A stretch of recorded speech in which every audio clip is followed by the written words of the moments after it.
ጤና ይስጥልኝ ክቡራትና ክቡራን የዩቲዩብ ገጽ ተከታታዮች ዛሬ የማቀርብላችሁ የራስ አበበ አረጋይ ቤተመጻሕፍት ደብረ ብርሃን የ3 ዓመታት ጉዞን ይሆናል። የቤተመጻሕፍቱ አመሰራረት ምን ይመስላል፣ በ3 ዓመታት ጉዞ የሄዳቸው ነገሮች ምን ይመስላል የሚለውን በዚህ ቪዲዮ የማሳይ ይሆናል ማለት ነው። ወደፊት ደግሞ የተሟላ ቪዲዮ ቤተመጻሕፍቱ ልጆች ያነበቡ የተወያዩ ጉዞ ሲሄዱ የተቀረጹትን ለማቅረብ እንሞክራለን። መዘምር ግርማ አባላለሁ ለማታውቁኝ። ይህ ቪዲዮ የሚሆነው እንዴት ነው? ግማሹ በአማርኛ ግማሹ በእንግሊዝኛ ይሆናል ማለት ነው። bilingual ይሆናል ማለት ነው። ስለዚህ በሁለቱም ቋንቋዎች ጽሁፉ በአማርኛ ቢሆንም እንኳን ያብራራው ሄዳለው እንግሊዝኛ ተናጋሪ ሆኑ ተከታታዮቻችንን ከግምት ለማስገባት ማለት ነው። Hello viewers, this is Mezemir and I'm showing you the 3-year story of Ras Abebe Aregay Library in Debre Birhan, and this video describes how long the library has been going operational and also what activities were delivered at the library over the last 3 years. My description will be bilingual, therefore I'll be talking in Amharic and English, even if the script you see is Amharic. So this is a PowerPoint presentation about the 3-year activities of Ras Abebe Aregay Library, and it is aimed at giving some highlight about the library, plus is part of the reading festival in Debre Birhan town. And now it's April 2, the exactly 3rd year from the start of the library. Okay.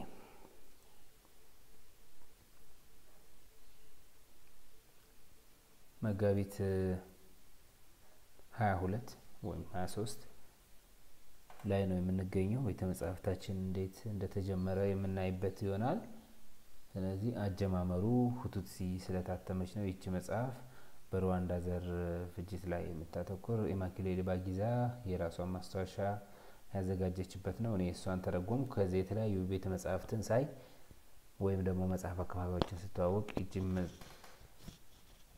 ይቺ መጽሐፍ ብቻ ሳይሆን ሌሎችንም ለንባብ ማብቃት አለብኝ በሚል ከአዲስ አበባ መጽሐፍ እያመጣው ማስነበብ መሸጥ ጀመርኩ። Ras Abebe Aregay Library በዚያ ምክንያት ጀመረ ማለት ነው። It was the publishing of this book that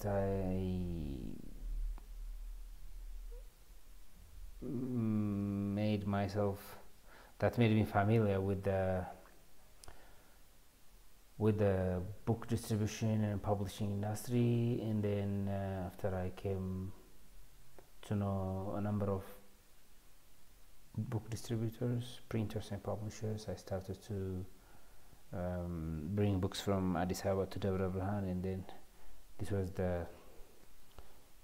initial stage of the founding of the library. ቤተመጻሕፍቱ በምን በራስ አበበ አረጋይ ተሰየመ ከተባለ ፋሺስት ጣሊያን የመስፋፋት እድል ነፍከው ሀገራችንን በቀላሉ ነፃ እንድትወጣ ያደረጉ አርበኛ ስለሆኑና መታሰቢያ ስለሚያስፈልጋቸው ነው። ራስ አበበ አረጋይ በሸዋ የነበሩ አርበኞችን በማስተባበር ከፍተኛ አስተዋጽኦ እንደነበራቸው ይታወቃል። በዚህ ምክንያት ላስታውሳቸው ፈልጌያለሁ። እሳቸው ባይኖሩ ወይም እሳቸው የሚያስተባብሩት የአርበኞች እንቅስቃሴ ባይኖር በሸዋ የነበረው አሁን የምናየው የህዝብ አሰፋፈር ላይ ኖር ይችላል።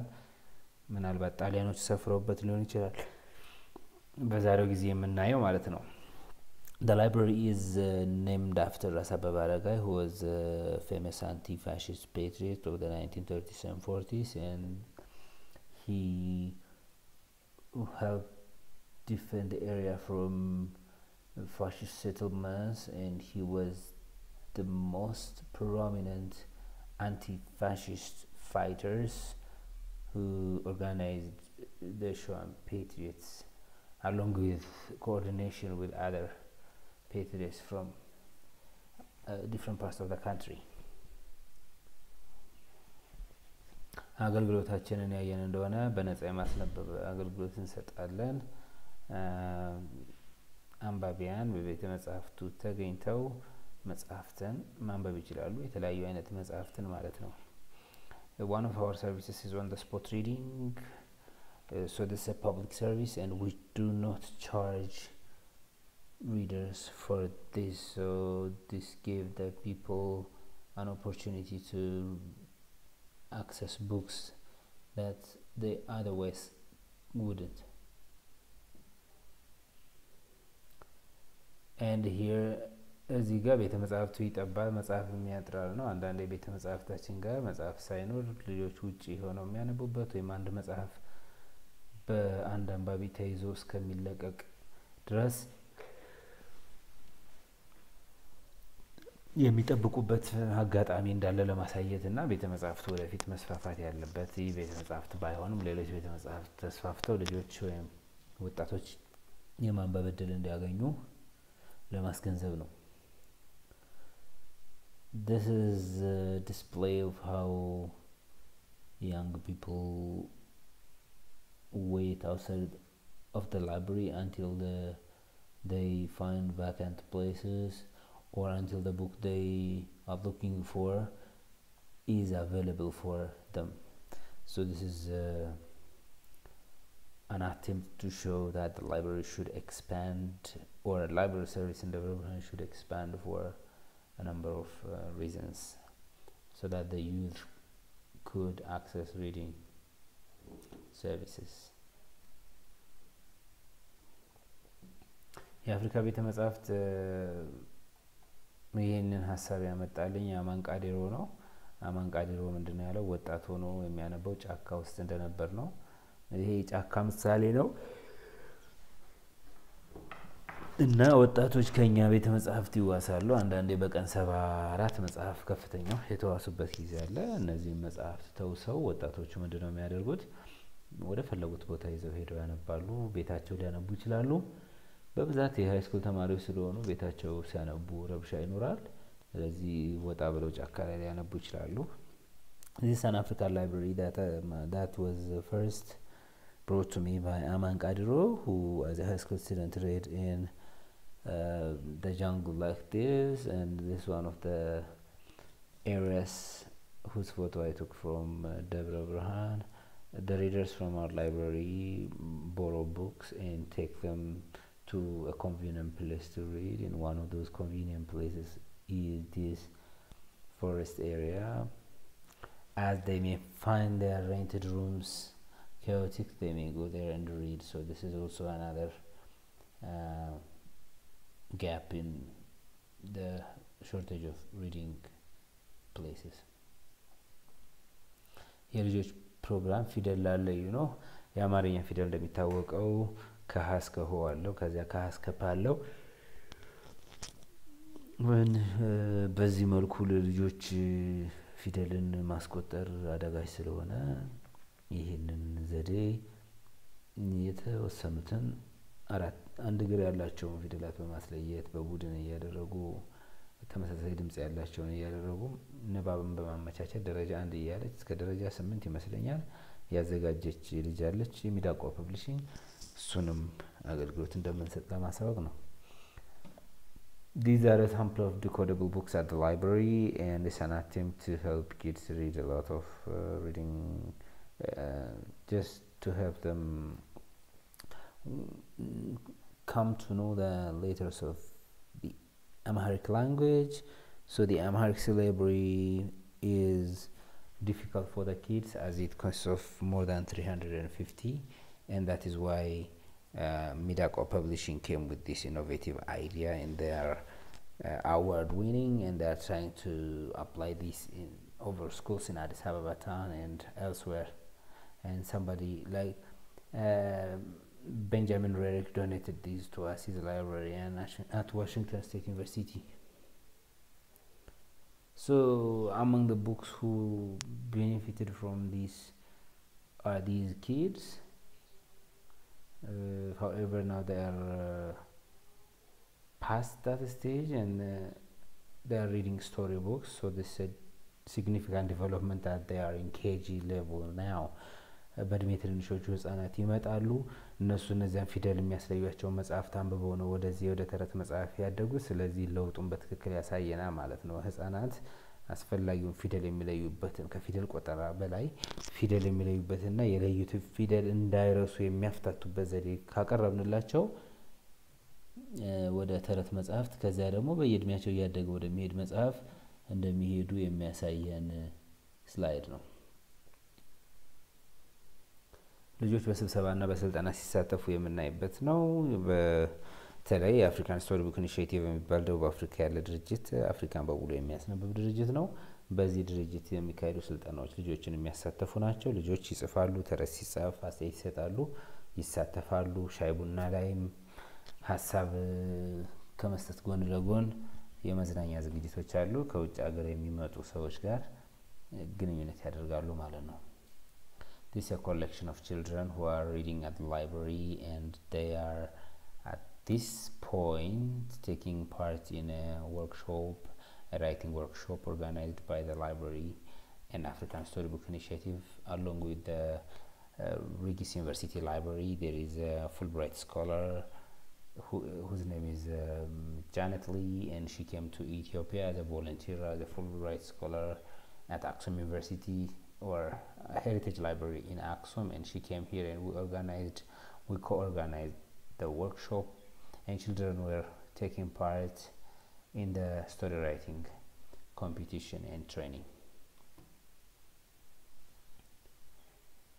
42 ተረት ላነበቡ ልጆች ከአሜሪካን ሀገር ሽልማት መጥቶላቸው ነው የምናየው እዚህ ጋር ጃኔት ሊነች ያመጣችላቸው የተለያዩ ቮካብላሪ ጌምስ ናቸው እነዚህ 42 ተረት ያነበቡ ልጆች ለጊዜው ያልተገኙ ስላሉ ነው እንጂ 24 ልጆች 42 ተረት ጨርሰዋል 42 ተረት ማለት ምንድነው እነዚህን ተረቶች በአንድ አመት አንድ ልጅ ማንበብ አለበት የደብረ ብርሃን ልጆች እነዚህን ተረቶች በአንድ አመት አነበቡ ማለት ለድሚያቸው የሚያስፈልገውን ተረት አንብበዋል የነዚያን ተረቶች ዝርዝር ለቤተመጻሕፍት አስገብተዋል ተረቶቹን ተመርኩዘው ብዙ ተግባራት ሰርተዋል ድራማ ሰርተዋል ትምህርት ቤታቸው ላይ ሰልፍ ላይ ተርከዋል ወደ አንድ 8 አክቲቪቲ ነው የሚሰሩት በአንዷ ተረት ላይ ስዕሏን መልሰው ሊስሉ ይችላሉ ተረቱ ቀጥሎ ምን ይሆናል የሚል ግምት ሊያደርጉ ይችላሉ እንደውም የሚገርም ፈጠራ የተሞላበት ስለሆነ በአንድ የደቡብ አፍሪካ ዩኒቨርሲቲ የምትገኝ መምህርት የመጽሐፍ ምዕራፍ አድርገዋለች በዚህ ቤተ መጻሕፍት የሰራነው ሪፖርት ያደረግነው ማለት ነው Here is a group of children from Ras Abebe Aregay Library in Debre Birhan.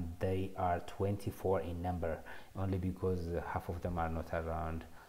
You can't see all of them and they are showing us an award given to them by Janet Lee from Regis University and they are vocabulary games interesting ones and the children are awarded these because they read 42 storybooks that a child must read for a level starting from KG level a child should read storybooks 42 of them and do a number of activities based on those stories. So at Ras Abebe Aregay Library we did a number of activities on a single story. Children read a single story and they may be drawing the pictures in that story or they may be predicting what the story is about or they may be dramatizing or they may be translating that story into another language. So they did a number of activities and these activities were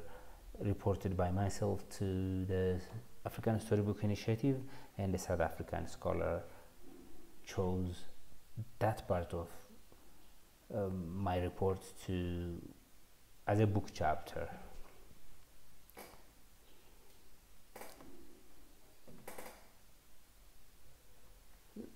ስለዚህ ከተቀስናቸው ተግባራት በተረቶቹ ላይ ከተቀስናቸው ተግባራት ውስጥ አንዱ የምናየው በፕሮጀክተር የምናየው ተረት ነው በፕሮጀክተር የምናየው ተረት ልጆች እየቆሙ ያነባሉ ስዕሉን ተረቱን ሸፍነን ስዕሉን አሳይተን ስለምን ይሆናል እንላለን እንደዚህ የተለያዩ ተግባራት እናሰራለን ብለናል ይሄኛው ልጅ ደግ ለራሱና ክፉ ለራሱ የሚለውን ተረት አያቱ የነገሩትን እየተረከልን ነው ጎን ለጎን ልጆች በአካባቢው የሚያገኙትን ተረት ይተርካሉ መተረክ ብቻ አይደለም ያን ተረት ይጽፉታል የሚታተምበትን መድል እናመቻቻለን ከደብረ ብርሃን የታተሙ ብዙ በወርክሾፖች የታተሙ ተረቶች አሉ So here you see a young boy who is narrating a certain story that was narrated to him by his grandfather, and this in addition to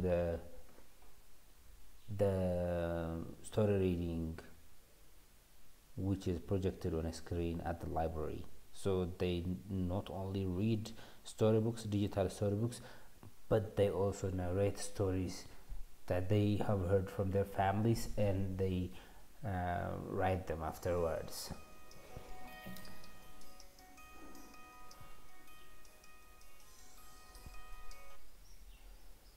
So the next one is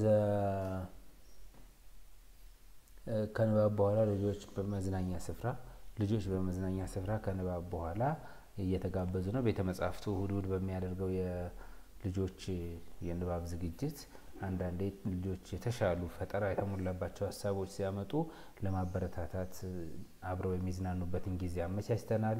በዚህ መልኩ ብቻ አይደለም፣ ወንዝ ጋር ይሄዳሉ፣ ሌላ ቦታም ይሄዳሉ ማለት ነው።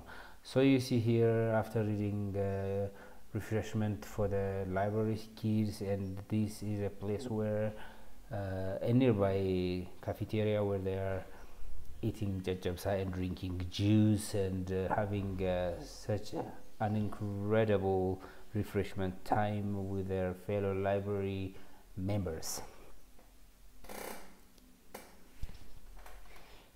ይሄኛው ስልጠና ነው። ስልጠና በኮሎራዶ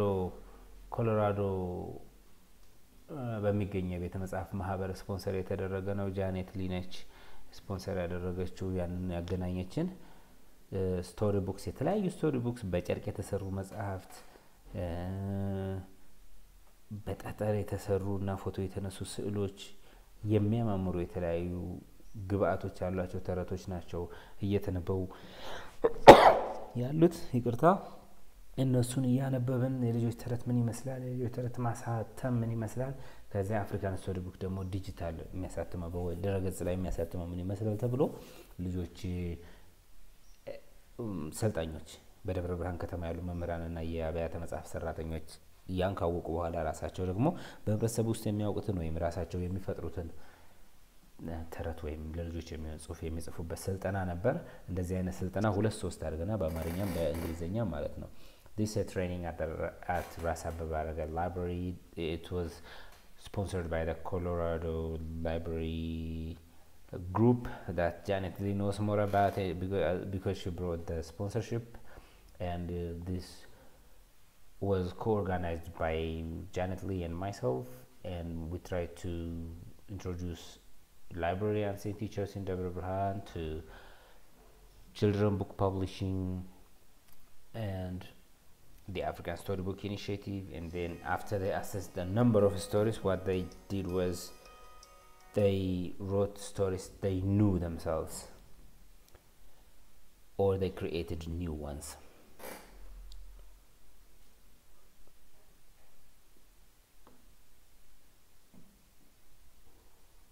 ይህ በአዳማ ከተማ ያደረግነው የላዳማ ከተማ አብያተ መጽሐፍ ሰራተኞች ያደረግነው ነው። ኮሎራዶ የምትገኝ ከተማ አለች። ኮሎራዶ የምትገኝ አንድ ከተማና የአዳማ ከተማ ህትማማች ስለሆኑ በዚያ ምክንያት ጃኔት ሊያመቻችው ነው። ዶርካስ ወኬፐ ሁሉ ከኬንያ መጣ ከአፍሪካን ስቱዲ ከአብረን ተሳትፈና ማለት ነው። This training in Adama, because Adama and city in Colorado are sister cities, so it was organized by Janet Lee to assist librarians in Adama town. ይሄኛው በአዲስ አበባ የተካሄደ ስልጠና ነው። አፍሪካን ስቶሪ ቡክ በ130 የአፍሪካ ቋንቋዎች ልጆችን ያስነብባል። እዚህ ጋር ከአፍሪካን ስቶሪ ቡክ በስጦታ የሰጠናቸው ዓለም አቀፍ ቤተመጻሕፍት ስለተቋቋመ ግሎባል ዲጂታል ላይብረሪ የሚል እነሱ ስለሰጠናቸው ጠርተውን እየተመረቀ ነው ተረታቸው። ዓለም አቀፍ ድርጅቶች 14 ዓለም አቀፍ ድርጅቶች USAID UKAID የመሳሰሉ ዩኔስኮ የመሳሰሉ የሚያግዙት ትልቅ ዝግጅት ነበር። በጣም የሚያስመሰግን ስራ ነው የሰሩት። You see me here at the stained glass window painting by major artist Takley at the Africa Hall at the Economic Commission for Africa with Janet Lee and Dorcas Opekaholu, as you can see here. And it was a very interesting session. the launching of the global digital library, which hosts 300 storybooks in more than 300 languages over the world, and we donated storybooks for them, and that's why the African storybook team was invited. Janet Lee came from Aksum to take part in this session. ይህ የምታዩት የተለያዩ የህብረተሰብ ክፍሎች ራስ አበበ አረጋይ ቤተመጻሕፍትን ይጎበኛሉ። እነዚህ ማደረሻው የወጣቶች በጎ አድራጎት ማህበር የሚባል በጣም ጠንካራ ማህበር አዲስ አበባ የሚገኙ ናቸው።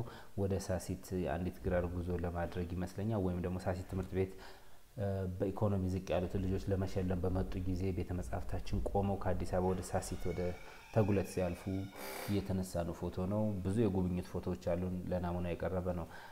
You see here a group of young people visiting the library. This is a team of people from Mahadarashwa Association of Young People.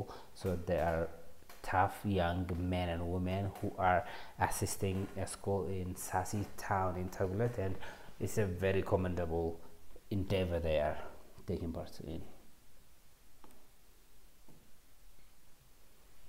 ሚዲያዎች ይጎበኙናል። ይሄ ዶክመንታሪ ፊልም በአርበኞች ላይ የተሰራ ነው። በራስ አበበ አረጋይ ቤተመጻሕፍት እየተቀረጸ ነው።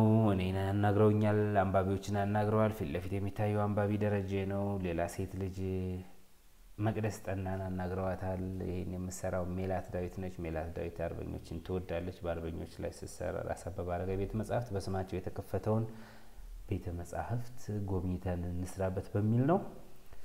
This is a documentary film preparation by Mela Dawit, a very, very, very staunch patriot of this time, and she came over to this library to record what the library is doing, carrying the name of the famous Shoan patriot Ras Abebe Aregay.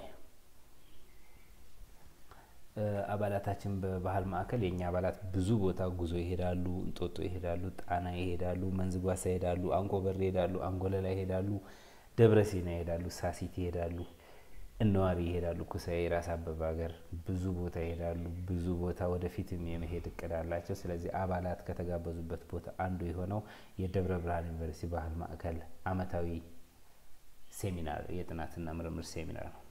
You see here a group of young men and women from our library invited at the cultural center's annual workshop at Debre Birhan University. We go to a number of places and visit and teach the habit of visiting to the people in our areas. So this is why you see the young people at the university main hall. የቤተመጻሕፍቱ አስነባቢዎች የሆኑት ገነትና ሩት የጀመሩት ከተስፋና ከማከለው ጋር አራቱም አስነባቢዎች የጀመሩት ድርጅት ነው። ሙዳይ ይባላል። የስጦታ ዕቃ መሸጫ ነው። This is a business, small business started alongside the library by 4 librarians who were volunteering at the library. Currently they are on and off. ተረት በሳይክል ማሰራጨት ወደ 27 የደብረ ብርሃን ከተማ አብያተ መጻሕፍት ተረት በሳይክል በፍላሽ በሲዲ ያሰራጨውና ንባብን እንዲስፋፋ ያደረገው የንባብ ጀግና የምለው ወዳጄና የላይብራሪ ቮለንቲር ተስፋ ሚካኤል ኃይሉ cycles, this young man cycles to schools all over Debre Birhan, 27 public and private schools. They are primary schools, and he has been distributing all the storybooks and also projecting using the projector he is carrying, projecting to the walls of the schools and serving the community. ከወላጆች ጋር ምክክር እናደርጋለን ስለ ልጆቻቸው ንባብ ሁኔታ። ይሄ ያደረግነው የአንድ ቀን ስብሰባ ነው። የዩኒቨርሲቲ መምህራን የነበሩ ሌላ መንግስት ሰራተኛ፣ ነጋዴ የሆኑ ወላጆች ከልጆቻቸው ጋር መጥተው የተሳተፉበት ዝግጅት ነበር። This is a discussion with parents of the children, and it's a very interesting session. Parents from different walks of life took part. ይሄ ዘወትር ሐሙስ ምሽት የምናደርገው የስነ ጽሁፍ ምሽትና ውይይት ነው። በጣም ተወዳጅ ነው። ዘወትር ሐሙስ ለ3 ዓመት የቀጠለ ነው። ብዙ ሰዎች የተዋወቁበት የተማማሩበት ቦታ ነው። So this is the weekly discussion and literary poetry night, and many people came together in this night and they developed their literary capacities. ይሄ የአንኮበር ጉዞ ነው። ታሪካውን አንኮበር ከተማ ጎብኝተናል። We visited Ankober town. ይሄ የአልማ ቤተመጻሕፍት በደብረ ብርሃን ነው። እንጎበኛቸዋለን፣ አብረን እንሰራለን ማለት ይቻላል። ወደፊትም አብረን እንሰራለን። This is the Amharic Development Association Library in Debre Birhan town. We work with them, we visit them, we write about them. የአባላትን ልደት የምናከብርበት በሳቅ የተሞላ ጊዜም አለን። Celebrating the birthdays of our library's members. ደም በመለገስ የሚያስተዋውቀን የኃይለ ማርያም ማሞ ትምህርት ቤትን ዩኒፎርም እና የራስ አበበ አረጋይ ቤተመጻሕፍትን ቲሸርት ለብሶ ደም እየለገሰ ነው። በጣም ትርጉም አለው። ግጥም ሁሉ ጽፌለታለሁ። የሁለቱን አርበኞች ልብስ ለብሶ ማስተዋወቅ በጣም ያስመሰግነዋል። This is a young man called Bekkele from Haile Mariam Mamo Preparatory School. He is in grade 12 this year, and he is promoting the library by donating blood, wearing the t-shirt of Ras Abebe Aregay Library, and the school uniform is from the school Haile Mariam Mamo, who was also a famous patriot like Ras Abebe Aregay. የድሮ የነበርንበት በጠረጴዛ ስንደረደር ነው መጽሐፍት። አሁን ወደ ሸልፍ ተሸጋግረና ወደ መደርደሪያ። So this was how we put books earlier. Even it was before this it was on baskets. Now we have shelves. So this is to show the progress.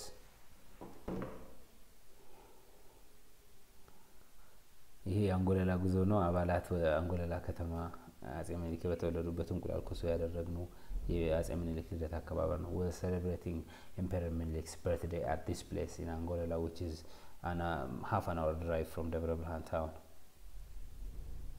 በትምህርት ቤቶች ገለጻ ስናደርግ ነው። በአንድ በጎ አድራጊ ድርጅት የሚሰራ ትምህርት ቤት ላይ ክረምት ከታምሮ ኪዳኔ አብረን ከተማረ መምህር ጋር ገለጻ ያደረኩ ነው። I was introducing the library and promoting the issue of reading to the readers at this place in a school which is run by a certain NGO. ይሄ ክረምት ትምህርት ነው። በክረምት እንግሊዝኛ ፍጥነት ንባብ እናሰለጥናለን። This is one of the summer classes on English and speed reading at the library. So these were many young people came together. በደብረ ብርሃን አቅራቢያ ሉተራን ግድብን እየጎበኘን የቤተ መጻሕፍት አባላት library members visiting the Lutheran dam near Debre Birhan.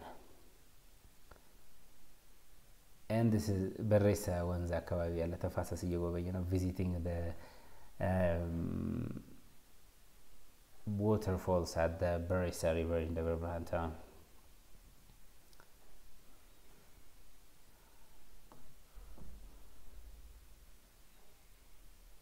እንጦጦን ስንጎበኝ ነው። visiting እንጦጦ.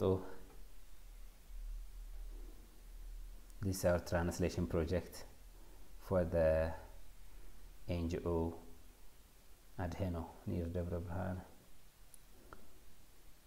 And this is telling people to help, to donate books, to contribute, or what do you call it, to give books to graduates. This is how the South African Institute for Distance Education reported about Ras Abebe Aregay Library around the beginning when we started the work. And this one is how the American Library Association reported about the library. It was an interesting piece. የመጀመሪያው የደቡብ አፍሪካ ርቀት ትምህርት ተቋም ስለ ራስ አበበ አረጋይ ቤተመጻሕፍት የዘገበው ሲሆን ሁለተኛው የአሜሪካ ቤተመጻሕፍት ማህበር ስለ ራስ አበበ አረጋይ ቤተመጻሕፍት የዘገበው ነው። ብዙ ስራ ሰርተናል ረሰዋለሁ እና ወደፊት ከዚህ በላይ እንደምንሰራ ተማመናለሁ። I believe that we can do more than this in the future with your help. But Ras Abebe Aregay Library remains a private library because private ownership of libraries makes them more successful than public ownership. And please give us your ideas and I'm very thankful that you watched this 30-minute video with a patience. Thank you. This is achieved with your support. Thank you.